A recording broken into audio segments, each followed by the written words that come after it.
ایک جو ان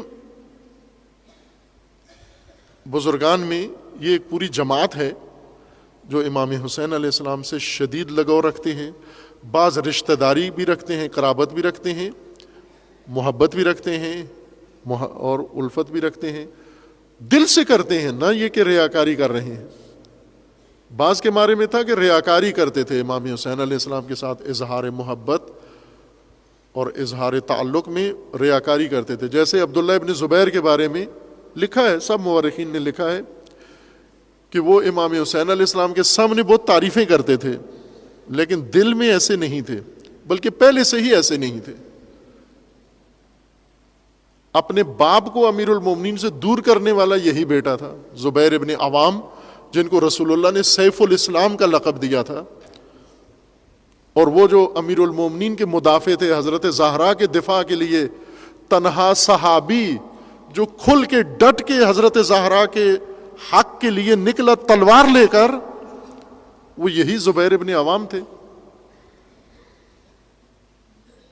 جب امیر المومنین کے گھر پہ لوگ آئے امیر المومنین کو لینے کے لیے، تو امیر المومنین کے دفاع میں نکلنے والا باہر شخص وہ یہی ایک شخص تھا، زبیر ابن عوام، دلیر، نڈر، شجاع اور سرسخت حامی، ہمیشہ امیر المومنین کا ساتھی۔ وہ شورا جو بنائی تھی خلیفہ دوم نے خلیفہ سوم چننے کے لیے، اس میں زبیر ابن عوام کو بھی رکھا تھا، کیونکہ بزرگ بڑی شخصیات میں سے تھے یہ۔ اہل سنت جب کسی کو بہت سراہنا چاہتے ہیں، ان کے ہاں 10 لوگ ایسے ہیں جنہیں رسول اللہ نے جنت کی بشارت دی ہے، عشرہ مبشرہ، 10 ایسے کردار جن کو جنت کی بشارت دے دی کہ کنفرم ہو گئی ہے، وہ جو مرضی ہے کریں، جائیں گے جنت ہی۔ شیعہ اس روایت کو کمزور سمجھتے ہیں، لیکن اہل سنت معتبر سمجھتے ہیں کہ یہ 10 آدمی کنفرم جنت ہے، وہ عشرہ مبشرہ میں سے ہے۔ اس شورا کی میٹنگ شروع ہوتے ہی 6 آدمیوں کی میٹنگ تھی، 6 آدمیوں کی شورا تھی، رکن تھے۔ میٹنگ شروع ہوتے ہی زبیر ابن عوام نے کہا کہ میرا ووٹ علی کو ہے۔ ابھی بحث بھی شروع نہیں ہوئی، ابھی ووٹنگ شروع نہیں ہوئی، انہوں نے پہلے ہی کہہ دیا کہ میری طرف سے خلیفہ علی ابن ابی طالب ہے۔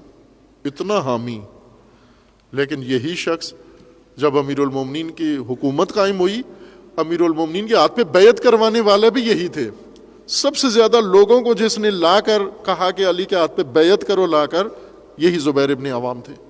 لیکن بیعت کرانے کے چند ہفتے کے بعد یہی شخص امیر المومنین کے مخالف ہو گئے اور مکہ چلے گئے، وہاں سے لشکر جمل تشکیل دے کے ام المومنین کو بھی ساتھ لے کر، اور علی کے مقابلے کے لیے بصرہ آگے لڑائی کرنے کے لیے۔ کتنا بڑا انقلاب آیا ایک شخصیت کے اندر کہ جب علی کا کوئی بھی مدافع نہیں تھا، یہ تلوار لے کے امیر المومنین کے دفاع کے لیے نکلے خلیفہ اول کے مقابلے میں۔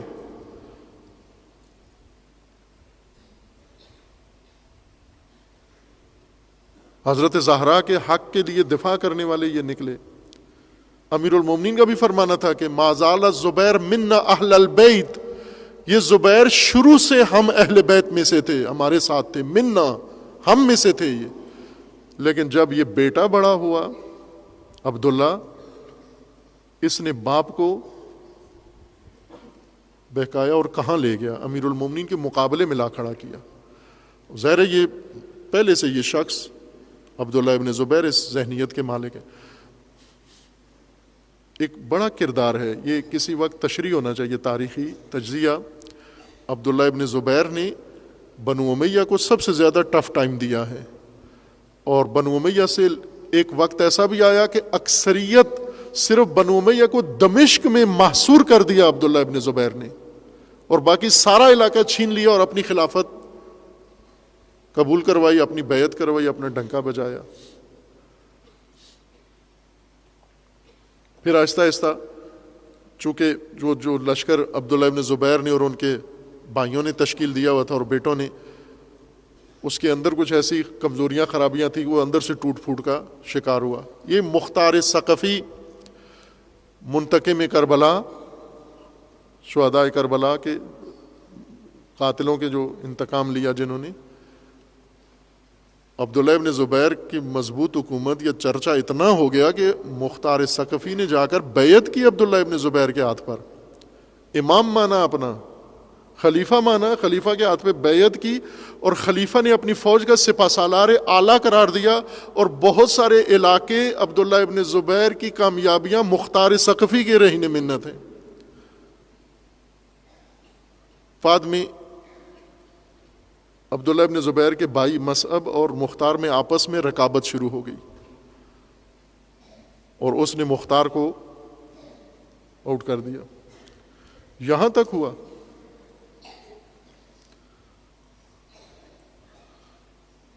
یہ اظہار کرتے تھے محبت کا امام حسین علیہ السلام کے ساتھ، لیکن دل سے ظاہر تھی نہیں محبت. جب علی کے ساتھ نہیں تھی محبت، جب امیر المومنین کے ساتھ نہیں تھی محبت، تو کس طرح بیٹے سے امام حسین سے کیسے ہو سکتی ہے؟ لیکن ظاہری چونکہ چاہتے تھے، ایک پلاننگ تھی ان کے ذہن میں، وہ بھی اپنا اثر قائم رکھنا چاہتے تھے، ظاہراً احترام کرتے تھے امام حسین علیہ السلام کا، لیکن باقی شخصیات دل سے احترام کرتے تھے. وہ ریاکار نہیں تھے، دل سے احترام کرتے تھے، حقیقتاً خیرخواہ اور ہمدرد تھے. انہوں نے ایک کام مشترکاً کیا، سب نے کیا. عبداللہ ابن عمر خلیفہ دوم کے فرزند، عبداللہ ابن عباس ابن عبد المطلب کے فرزند، فقیہ نامدار،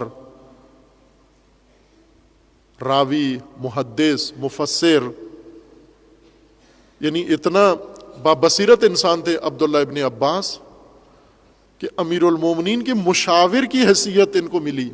امیر المومنین کے جنگی اور سیاسی مشاور تھے یہ، جس کو ہم اردو میں مشیر کہتے ہیں.